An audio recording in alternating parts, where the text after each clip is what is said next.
Subscribe करा, like करा, share करा. फक्त रंगतारा न्यूज. बेल आयकन दाबायला विसरू नका.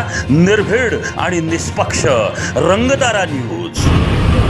सातारा जिल्ह्यातील वन विभागाच्या अधिकाऱ्यांची माननीय निवासी जिल्हाधिकारी नागेश पाटील यांच्याकडून मीटिंग झाली.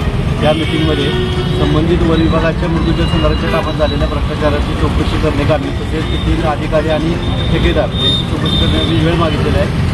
आणि माननीय निवासी जिल्हाधिकारी यांनी त्यांना 25 दिवसाचा अवधी दिलेला आहे. त्या चौकशी करून कारवाई करण्याचे आश्वासन निवासी जिल्हाधिकाऱ्यांनी दिलेले आहे. त्याचबरोबर सातारा नगर परिषदेचे मुख्याधिकारी तथा प्रशासक अभिजित बापट यांनी सातारा नगर परिषदेच्या निविदा प्रणालीद्वारे जी निविदा भरली होती दलित वस्तू सुधारणा योजनेची, त्याच्यामध्ये खोटी कागदपत्रे जोडली होती ती माहिती अधिकारी उघड झाली.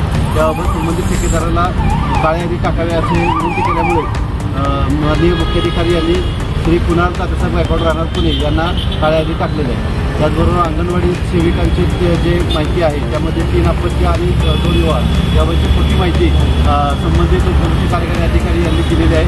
त्याबाबत त्यांच्यावर आणि संबंधित बालिका कुटुंब अधिकारी यांच्यावर निलंबनाची कारवाई करावी या मागणीसाठी मागणीसाठी उपोषण केलं होते. त्याच्या सर्व मागण्या मान्य झालेल्या आहेत आणि आज रोजी उपोषण सुरू होत आहे.